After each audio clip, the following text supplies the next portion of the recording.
उत्तर प्रदेश जिला आगरा फतेहपुर सीकरी विकासखंड के ग्राम पंचायत नगला मंगोली के मजरा हंसपुरा में जलभराव की ऐसी स्थिति हो गई है कि देखने में तो इटली के प्रसिद्ध शहर वेनिस जैसा लगेगा, लेकिन हकीकत में यहाँ के गांव वाले नरकी हालात में अपना जीवन यापन कर रहे। चारों तरफ पानी ही पानी हो गया। पिछले कई वर्षों से सफाई कर्मचारी नहीं आते हैं। कीचड़ व गंदगी के अंबार लगे हुए। गांव के लोगों ने ग्राम पंचायत प्रधान व पंचायत सचिव को सूचना दी, लेकिन कोई सुनवाई नहीं होती है। ग्राम पंचायत प्रधान का प्रताप पंचायत क्षेत्र में बहुत ही उदासीन है।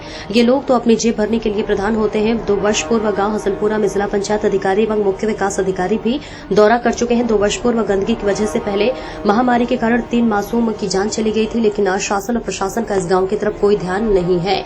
आगरा पर ग्रामीणों के साथ धरना प्रदर्शन करेंगे। खबर ब्यूरो चीफ आगरा देहात करमवीर सिंह की।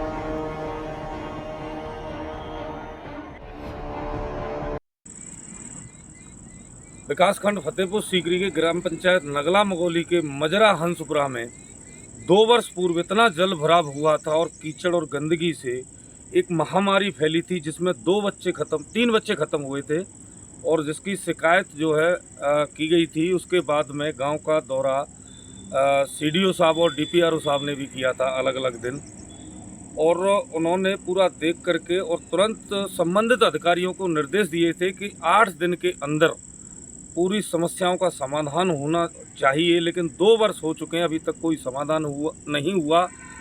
गांव के हालात यथावत ही बने हुए हैं। चारों तरफ पानी भरा हुआ है। ऐसा देखने में लग रहा है कि गांव नहीं, ये प्रसिद्ध शहर वेनिस बन गया है। लेकिन इतनी गंदगी कि पिछले 4 सालों से कोई सफाई कर्मचारी नहीं आया, प्रधान गाँव की तरफ आता नहीं है।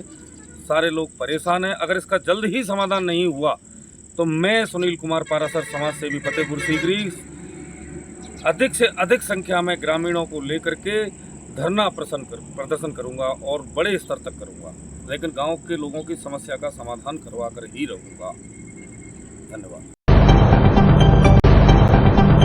और इस बीच बड़ी खबर सामने आ रही है, जहां आपको बताते चले कि ताज रॉयल अपार्टमेंट के बेसमेंट से खड़ी कार में लगी आग। बड़ी खबर आपको आगरा से बता रहे हैं, जहां आग लगने से मची अफरा तफरी का बड़ा हादसा टला। अपार्टमेंट के बेसमेंट में खड़ी थी कि 50 गाड़ियां अन्य गाड़ियां चपेट में आती तो बड़ा हादसा हो सकता था। देखते ही देखते कार बनी आग का गोला। आग के लपटे हुई बेकाबू। घंटों की कड़ी मशक्कत के बाद फायर विभाग ने पाया काबू। आग लगने के कारणों की जांच जारी। थाना ताजगंज के ताजनगरी स्थित रॉयल अपार्टमेंट का मामला।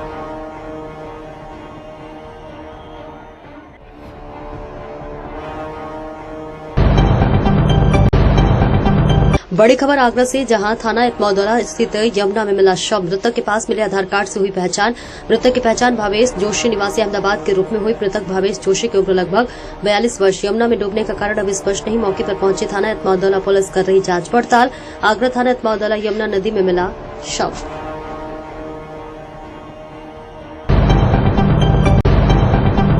उत्तर प्रदेश जिला आगरा थाना किरावली के अंतर्गत गांव अभुआपुरा में महिला का शव संदिग्ध हालत में छत पर मिला। सूचना मिलने पर स्थानीय पुलिस मौके पर पहुंचकर जांच करने में जुट गई। पुलिस ने शव को कब्जे में लेकर पोस्टमार्टम के लिए भेजा। महिला के चेहरे और गले पर चोट के निशान है। चोटों के निशान के आधार पर मामला हत्या का प्रतीत हो रहा है। महिला के 3 बच्चे हैं। पुलिस के अनुसार मृतका की पहचान मनोज पत्नी गजराज सिंह निवासी ग्राम दाऊदपुर सामरा थाना फतेहपुर सीकरी के रूप में हुई है।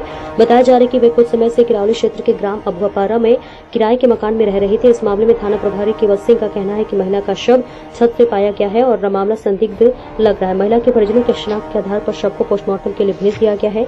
जांच पड़ताल आगे जारी है।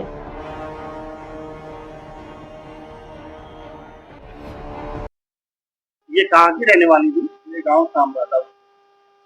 यहाँ ये किराए पर रहती थी? हाँ, ये किराए पर रहती थी। कितने दिनों से रह रही है? इनको 1-1.5 महीना। इनके पति क्या करते हैं? पता नहीं, काम करते हैं। बच्चे हैं इनके?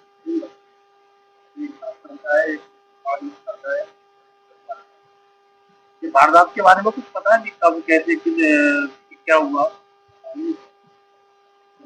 आप लोगों को, पड़ोसियों को या कैसे पता चला? ये मकान वाला बाथरूम है। अच्छा, जो उनकी जो डेड बॉडी थी वो कहाँ पर मिली? ऊपर छत में। मकान मालिक है, उनको पता चला है। पता चला था। पुलिस को सूचना दी। उत्तर प्रदेश के आगरा से एक बड़ी खबर सामने आ रही है। प्रसिद्ध कथावाचक देवकीनंदन ठाकुर की मुश्किलें बढ़ गई हैं। उनके खिलाफ मानहानि का एक मामला दर्ज किया गया है और आगरा की एसीजेएम 10 कोर्ट ने उन्हें 9 जुलाई 2025 को अदालत में हाजिर होने का नोटिस जारी किया। ये मामला वाराणसी में देवकी नंदन ठाकुर द्वारा दी गई एक कथा से जुड़ा हुआ है। 2 दिसंबर 2024 को वाराणसी के संपूर्णानंद संस्कृत विश्वविद्यालय में आयोजित एक कथा के दौरान देवकी नंदन ठाकुर ने भारत विभाजन और कश्मीरी ब्राह्मणों के नरसंहार के लिए जयचंदों को दोषी ठहराते उन्होंने अपने बयान में कहा था कि जयचंदों के कारण सनातन धर्म को खतरा है और उनके कारण ही पाकिस्तान का निर्माण हुआ। इस बयान को अधिवक्ता अजय प्रताप सिंह ने मानहानि कारक बताते हुए आगरा की सिविल जज प्रथम की अदालत में उनके खिलाफ आपराधिक मानहानि का परिवाद दायर किया। अधिवक्ता अजय प्रताप सिंह का कहना है कि जयचंद, जो कि कन्नौज के राजा थे, के गद्दार कहने का कोई ऐतिहासिक प्रमाण नहीं। उन्होंने दावा किया कि ठाकुर का यह बयान क्षत्रिय समाज के लिए अपमानजनक और इसकी उनकी भावनाओं को ठेस पहुंची। परिवाद में ये भी उल्लेख किया गया है कि भारत विभाजन और कश्मीरी ब्राह्मणों का नरसंहार पर धर्म आधारित था और इसके लिए जयचंद को दोषी ठहराना गलत है। इस मामले में देवकी नंदन ठाकुर को पहले भी कोर्ट में पेश होने के लिए कहा गया था, लेकिन उनकी अनुपस्थिति के कारण एसीजेएम 10 की अदालत ने अब नोटिस जारी कर उन्हें 9 जुलाई में अदालत में हाजिर होने का आदेश दिया है।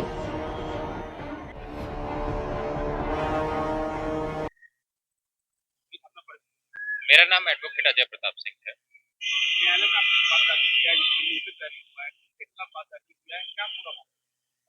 हमने कथावाचक देवकी नंदन के खिलाफ एक आपराधिक मानहानि का केस दायर किया है। हमें पिछले वर्ष दिसंबर 2024 में समाचार पत्रों के माध्यम से जानकारी मिली थी कि वाराणसी में कथावाचन के दौरान उन्होंने भारत विभाजन का दोषी जयचंदों को बताया था और कश्मीरी ब्राह्मणों का नरसंहार करने का दोषी जयचंदों को बताया था। तो इसके संबंध में हमने एक आपराधिक मानहानि का केस दायर किया था दिसंबर 2024 में, जिसमें माननीय न्यायालय ने नोटिस जारी किए। इसमें हमने ये आपराधिक मानहानि का केस है। इसमें 2 साल तक की सजा होती है और हमने माननीय न्यायालय के सामने अपने वाद पत्र में समस्त तथ्य रखे हैं, जिससे साबित होता है कि महाराज जयचंद्र के बारे में जो भी भ्रांतियां फैलाई जाती हैं, एक जो उनका गद्दार के रूप में नाम लिया जाता है, वो गलत है। और भारतीय पुरातत्व सर्वेक्षण विभाग के पास भी कोई ऐसे तथ्य नहीं है जो ये साबित करते हो कि महाराज जयचंद गद्दार थे। देवकी नंदन ठाकुर, हमारा तो यही है कि जो उन्होंने बयान दिया है वो गलत बयान दिया है और एक कथावाचक एक व्यासपीठ से ऐसे बयान नहीं देना चाहिए। उत्तर प्रदेश जिला आगरा थाना अछनेरा क्षेत्र के अंतर्गत ग्राम बसैया राजपूत में आज दिन दहाड़े बेखौफ चोरों ने एक ही परिवार के 2 सगे भाइयों के घरों को निशाना बनाते हुए नकदी और लाखों रुपए की जेवरात पार कर दिए। घटना के वक्त परिवार के सभी सदस्य गांव से बाहर एक भंडारे के कार्यक्रम में गए हुए थे। मौका पाकर चोरों ने दोनों घरों के ताले तोड़े और अलमारियों से कीमती सामान समेट कर फरार हो गए। पीड़ित परिवार के अनुसार दोपहर लगभग 1 बजे जब वे घर लौटे तो दरवाजे के ताले टूटे पड़े मिले और भीतर जाकर देखा तो अलमारियों के लॉकर क्षतिग्रस्त और सारा सामान बिखरा हुआ था। इस बीच चोरों ने 32,000 रुपए नगद चोरी, सोने के चेन, सोने के पैंडल, चांदी की पायल सहित लाखों रुपए के आभूषण चोरी कर लिए। देख परिजन स्तब्ध रह गए और तुरंत 112 नंबर पर कॉल कर पुलिस को सूचना दी। खबर ब्यूरो चीफ आगरा देहात करमबीर सिंह की।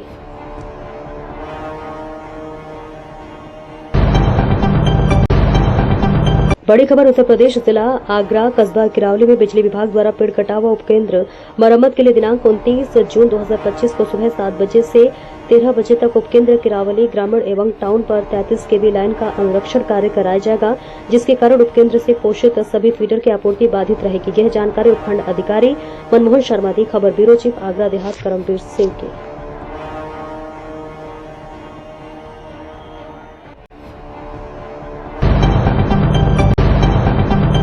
एटा में एक दिन दहला देने वाला हादसा हुआ है, जिसमें पिलुआ क्षेत्र के भदवास चौकी के सामने तेज रफ्तार कैंटर ने बाइक सवार 3 लोगों को रौंद दिया, जिसमें 13 वर्षीय शिल्पी और 10 वर्षीय शिवांश की दर्दनाक मौत हो गई।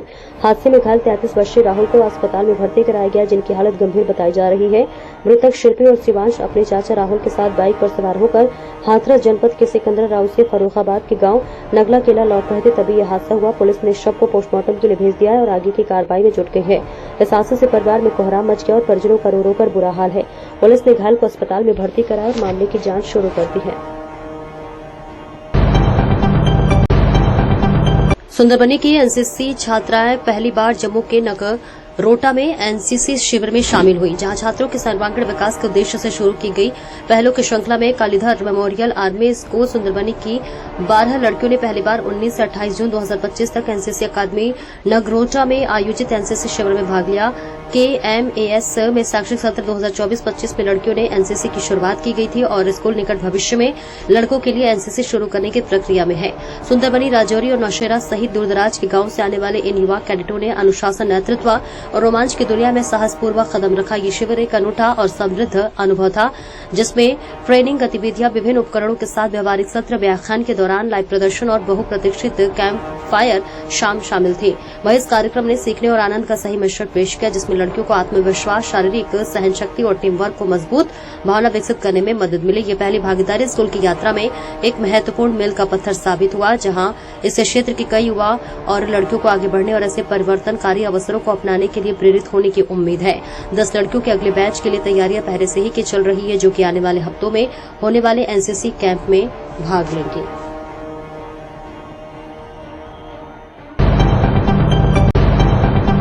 शाहजहांपुर से बड़ी खबर। बाइक चलाकर निरीक्षण करने पहुंचे एडीएम अरविंद कुमार 1 दर्जन गांव में सफाई कर्मियों को चेक किया। प्राइवेट लोग काम करते मिले। अनुपस्थित 6 सफाई कर्मियों को सस्पेंड किया गया। विभागीय जांच के आदेश दिए। हवाई चप्पल पहनकर बाइक से निकले थे एडीएम अरविंद कुमार। ददरौल और रातिलहर ब्लॉक के गांव में किया निरीक्षण।